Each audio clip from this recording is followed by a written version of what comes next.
I am Reed. I am 27, just an average dude. I've made tons of money mistakes in my 20s, and now I want to share everything I've learned to help you take control of your finances and your life. So in this video, we are talking about something that really hits close to home for me, and that is why it costs more to be poor. I know that sounds like a weird statement, right? Like, how can being poor cost more money? Shouldn't it be the opposite? Shouldn't it be cheaper to be poor? But trust me when I tell you the system is not designed that way at all. I have lived through this firsthand, and I have watched friends and family go through the same thing, and it honestly makes me angry when I think about it too much. So I want to highlight 6 examples of how things can be stacked against people in lower income brackets or people who are living paycheck to paycheck like I used to be just a few years ago. Now, I want to be clear right off the bat, I am not trying to get all political in this video. I am not here to bash any politicians or push any agenda. I just want to share some things I have noticed over the past 5 or 6 years of really paying attention to money and how the world actually works. Some of these I have personally experienced and some I have seen happen to people close to me. So let's break it down, starting with the first one, which is food. Food is one of the largest expenses in any household, no matter who you are.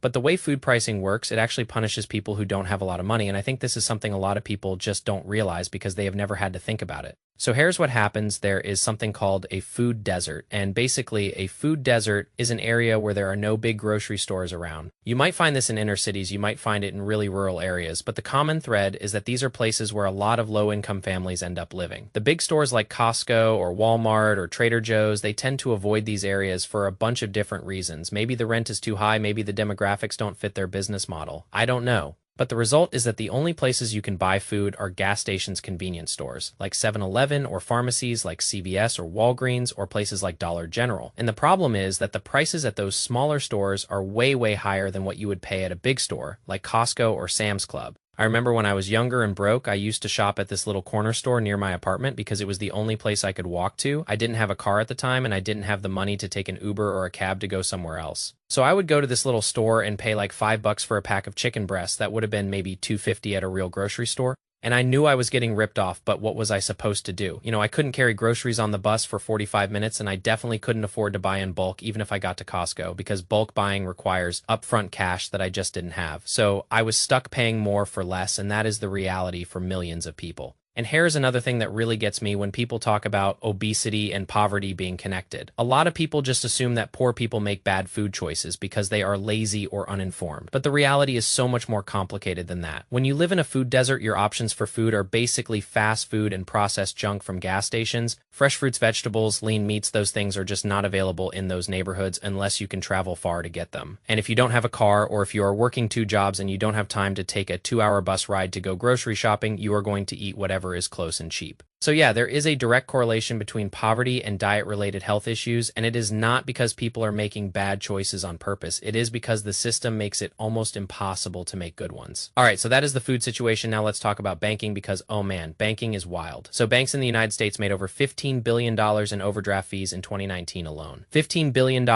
In 2021 and 2022, they made about $10 billion each year from overdraft fees. And what an overdraft fee is basically, if your bank account goes below $0, maybe you used your debit card to buy some gas or grab some food, and it pushed your balance into the negative, the bank charges you a fee. Usually it is around $35, sometimes more depending on the bank, and think about who this affects. It affects people who are living paycheck to paycheck, people who are trying to stretch every dollar, and sometimes that dollar just doesn't stretch far enough. So you end up with a $35 fee on a $5 purchase, and suddenly you are even more behind than you were before. I have been there. I remember one time I had like $12 in my account, and I needed to get gas to get to work, and I knew if I used my debit card, it might trigger an overdraft, but I literally had no other option. So I put $10 in gas, and sure enough, the fee hit, and I was negative by like 30-something bucks, and then that made it harder to pay my next bill, which meant another fee somewhere else, and it just spiraled. That is how people get trapped in this cycle where the bank is basically making money off your poverty. And people who have never been in that situation, they will say things like, well, why don't you just not overdraw your account? And I want to be respectful here. But if you have ever said that, you have probably never been truly broke, because when you are broke, sometimes you have to choose between getting to work and having a negative balance, or not getting to work and losing your job.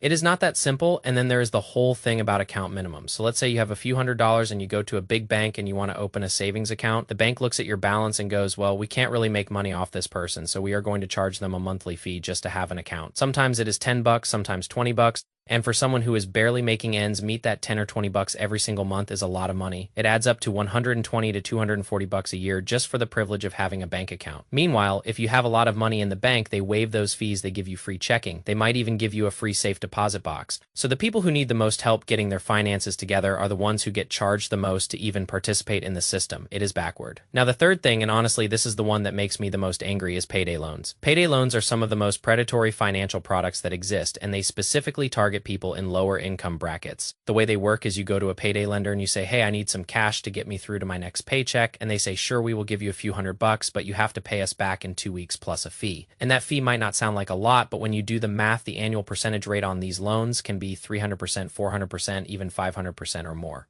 That is insane. No legitimate financial product should have an interest rate like that. And the real problem is that once you take out a payday loan, it is very hard to get out of the cycle because you are already struggling to pay your bills, and now you have this extra payment due in 2 weeks. So when payday comes, you pay back the loan, but then you don't have enough money to cover your expenses. So you take out another loan and it just keeps going and going. These companies are not in the business of helping people. They are in the business of trapping people in debt. And I see their ads everywhere, on television, on social media, on billboards, always offering quick cash with no questions asked. And it just makes me sick because I know they are taking advantage of people who are in really tough situations and who don't have better options. I remember when I was younger and really struggling financially, I almost took out a payday loan myself. I was behind on a bill and I was panicking, and the payday loan place was right down the street from my apartment. It felt like the easiest solution in the moment, but something told me to stop and think about it, and I ended up borrowing money from a friend instead, which was embarrassing, but it saved me from getting into that cycle. Not everyone has a friend they can borrow from though, and that is the point. When you are poor, your options are limited, and the options that are available to you are often designed to make you poorer. All right, so those are the first three, and I want to talk about a few more. The fourth thing that I think is really important is fines, like parking tickets and traffic tickets and other kinds of penalties. Now, I am not saying that people should not be held accountable for breaking the law. Obviously, if you park somewhere you shouldn't, you should get a ticket. But the way fines work, they disproportionately hurt poor people way more than they hurt wealthy people. Think about it like this. If you get a $100 parking ticket and you are making $400 a week, that is 25% of your weekly income gone, just like that. That is a huge hit. You might have to skip a meal or miss a bill payment to cover that fine. But if you are making $4,000 a week, that same $100 ticket is only 2.5% of your income. You probably do not even notice it. You just pay it and move on with your life. And it gets worse because if you cannot afford to pay the fine right away, the late fees start piling up, and eventually you could end up with a suspended license or even a warrant for your arrest over something that started as a minor parking ticket. I have actually seen this happen to people I know.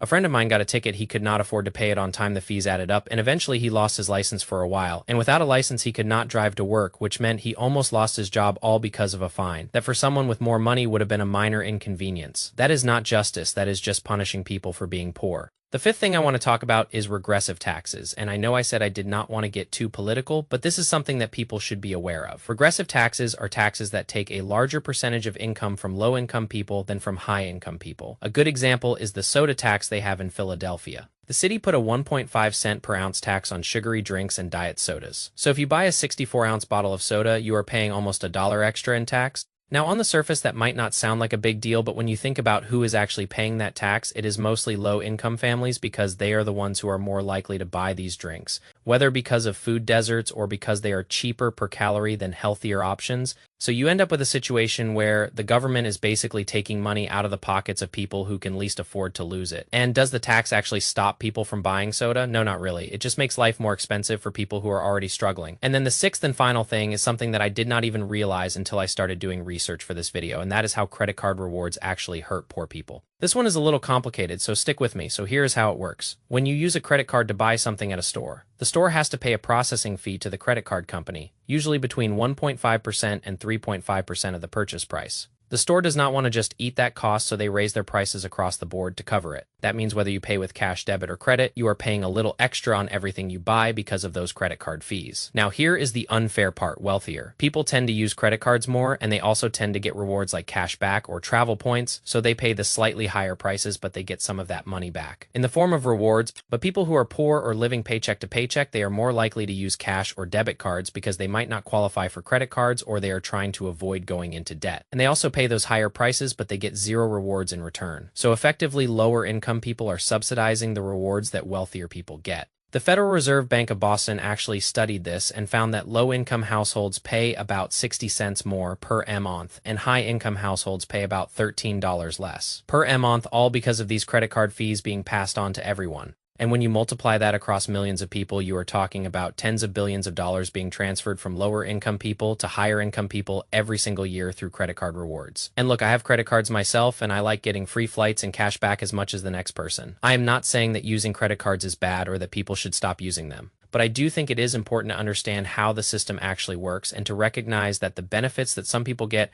are often paid for by people who are struggling. It is just another way that the system is stacked against people who do not have a lot of money. So those are 6 reasons why being poor actually costs more. Food deserts making you pay more for groceries, banking fees that punish people for having low balances, payday loans that trap you in a cycle of debt fines that take a huge chunk of your income, regressive taxes that hit the poor the hardest, and credit card rewards that secretly transfer money from the poor to the rich. And honestly, I could probably list another 6 or 10, but I think you get the idea. Now, I want to be clear, I do not have all the answers here. I am just a 27-year-old guy who has been through some tough financial times and who has spent the last few years trying to understand how money and the system really work. I am not a financial expert. I am not a politician. I am just someone who wants to share what I have learned so that maybe someone out there can avoid some of the traps that I fell into or that I have seen other people fall into. If you are watching this and you are currently in a tough spot financially, I want you to know that I see you and I have been there. It is not your fault that the system is designed this way, but that does not mean you cannot find ways to work around it. Start small. If you can find a way to get to a big grocery store, even if it is once a month, do it. If you can open a bank account with no fees, do some research and find a credit union or an online bank that does not charge minimum balance fees.